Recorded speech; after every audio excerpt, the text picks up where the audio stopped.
बिस्मिल्लाहिर्रहमानिर्रहीम। लाखों करोड़ों दुरूदो सलाम मोहम्मद मुस्तफ़ा सल्लल्लाहु अलैहि वसल्लम और आले मोहम्मद पर। मैं हूं उमर दराज गोंदल। मरीम नवाज का इनकलाब हमेशा वक्ती होता है। वो आते हैं, तकरीरें करते हैं। इस दौरान वो कहते हैं कि उनकी शोर और डील के दरमियान का जो वक्त है उसको अपनी जबान में इनकलाब कह लेते हैं, या अपनी जबान में वो कहते हैं ये मज़ाहमत है और अब देखिए हमने सिस्टम को हिला के रख देना है। माजी में हमने देखा ऐसा होता रहा, और जब जब डील का वक्त आता था तो मरीम नवाज और नवाज शरीफ मुकम्मल खामोश, मंजर आम से गायब। इवन मरीम नवाज शरीफ का ट्विटर भी बिल्कुल खामोश हो जाता था। अब एक बार फिर इलेक्शन से बचना है और उसके लिए किसी भी कीमत पर जाने के लिए और किसी भी हद तक जाने के लिए वो मुकम्मल तौर पर तैयार हैं। और अब वो जजेस को, हाजिर सर्विस जजेस को टारगेट कर रहे हैं। हमने सुना तलफ्स माफिया। अगर आपने माफिया की अमली मिसाल देखनी हो तो वो कमोबेश ऐसी ही होती है कि आप हमारे हक में फैसला करें या जो हम चाहते हैं, अदरवाइज फिर तैयार हो जाए, हम किसी को छोड़ेंगे नहीं।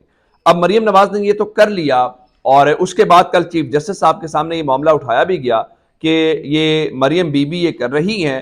तो जिस पे चीफ जस्टिस ने कहा कि अदलिया के खिलाफ जो मुहिम चल रही है उसको भी बाद में देखेंगे, फिलहाल अभी इलेक्शन की बारी है, इलेक्शन वाला मामला। और चीफ जस्टिस साहब को पता है अगर इलेक्शन हो गया तो माफिया की तो वैसे ही जान निकल जाएगी, फिर उनके बस की बात नहीं है। अगर लाहौर शहर, इवन आप अंदाजा कीजिए कि अंदरून शहर का हल्का जहां पे वहीद आलम साहब और डॉक्टर यास्मीन राशिद का मुकाबला है, उस हल्के के अंदर सर्वे आया है अंदरून शहर जो नवाज शरीफ का आबाई हल्का है, जहां पे नवाज शरीफ इलेक्शन लड़ते रहे हैं, फिर कुलसूम नवाज साहिबा ने वहां से इलेक्शन लड़ा। उस हल्के में डॉक्टर यास्मीन राशिद को 6% की हम न्यूज के मुताबिक वहां पे बरतरी हासिल है।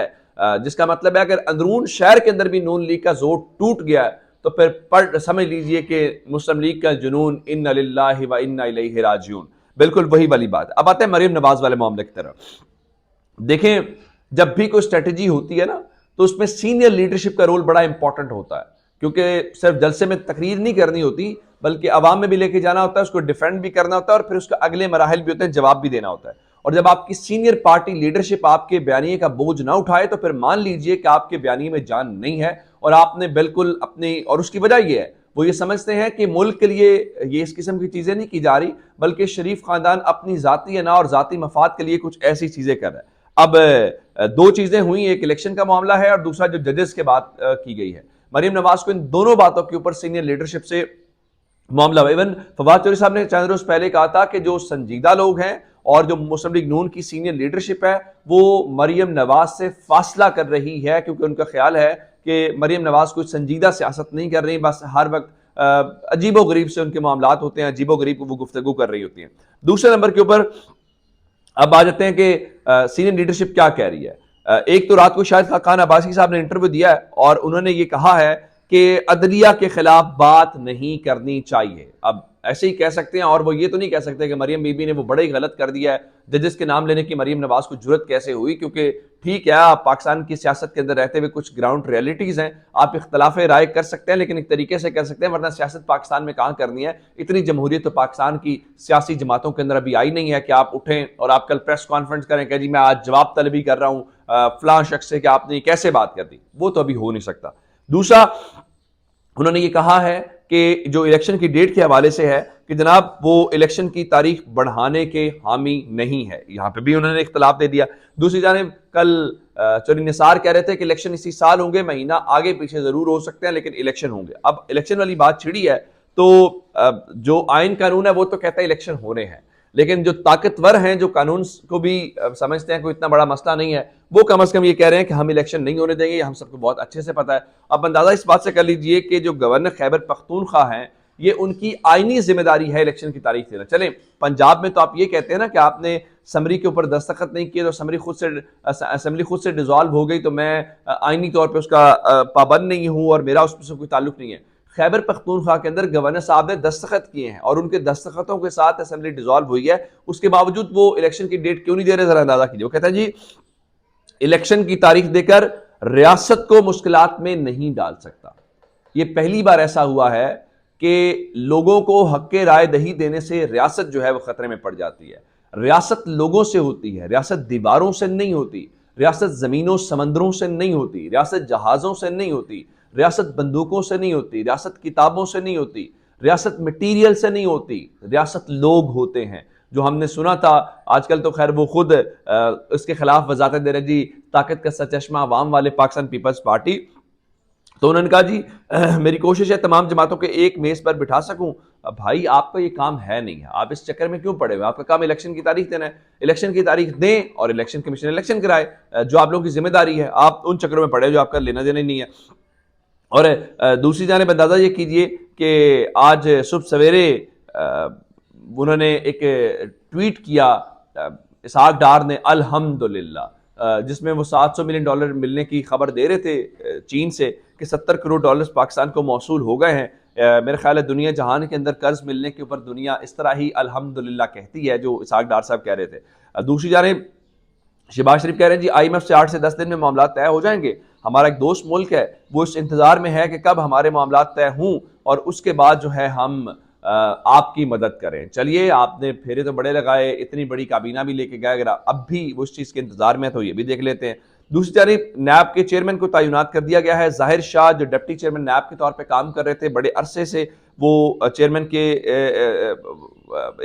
इस नैब के ऑफिस के अंदर काम कर रहे हैं। अब उनको अगले चेयरमैन नैब की अपॉइंटमेंट तक काम करने का इख्तियार दे दिया गया और उसको कौमी एहतसाब एक्ट 1999 की सेक्शन 6B के तहत चेयरमैन नैब तैनात कर दिया गया है कि आप अब अगले चेयरमैन नैब तैनात होने के ऊपर चेयरमैन नैब होंगे। यानी उनको ये कहा गया है इस अरसे के दौरान आप कितनी लॉयल्टी के साथ काम करते हैं, कितना ये साबित करते हैं कि आप लॉयल हैं, तो आप काम करें। और अगर आपने काम सही तरह से किया जो हम चाहते हैं, तो उसके बाद आपको परमानेंट चेयरमैन नैब भी लगा देंगे। तो ये इस किस्म की इसका मतलब होता है। लेकिन अभी वो चेयरमैन नैब लगे ही हैं, तो इमरान खान के घर भी नैब का नोटिस आ गया है, वो तोशा खाना वाला, जिसमें वो इमरान खान को और बुशरा बीबी को बुलाना चाहते हैं और इवन गिरफ्तारी करना चाहते हैं।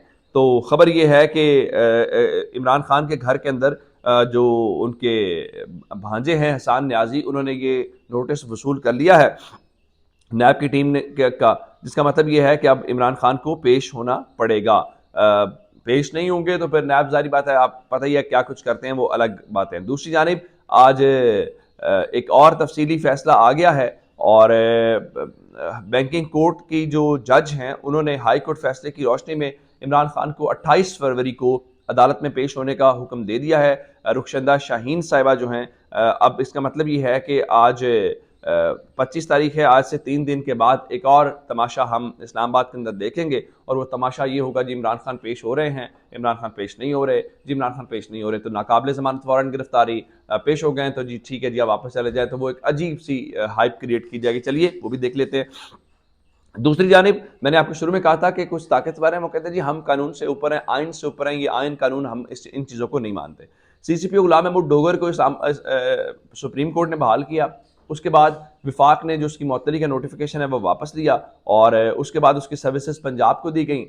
उसके बाद कल मैंने आपको खबर दी जनाब के उनको पंजाब के अंदर चार्ज नहीं दिया गया। IG और चीफ सेक्रेटरी के जो लोग हैं उन्होंने उनके डॉक्यूमेंट्स रिसीव करने से इनकार कर दिया। अब कल खबर ये आई कि गुलाम महमूद डोगर ये कह रहे हैं कि दोबारा कोर्ट से रुजू करेंगे और चार्ज लेने के लिए भी दरखास्त दायर करनी पड़ेगी। लेकिन अब खबर ये आ रही है कि वो तो अपनी जगह पे जरा इलेक्शन कमीशन की फुर्तियां देखिए, हालांकि इलेक्शन नहीं करवा रहे, शेड्यूल नहीं आया, लेकिन बाकी सारे काम कर रहे हैं। इलेक्शन कमीशन ने गुलाम महमूद की बतौर CCPO बहाली से मुतालिक दरखास्त दायर करने का फैसला कर लिया, यानी जो सुप्रीम कोर्ट के बेंच ने जो किया था अब उसको उन्होंने चैलेंज किया जी कि 2 रुकनी बेंच से हम 5 रुकनी बेंच के ऊपर बस गुलाम महमूद डोगर को हमने नहीं लगाना। क्यों नहीं लगाना? बस जी वो हमने नहीं लगाना। अपना बहुत सारा ख्याल रखिएगा। खुदा हाफिज़।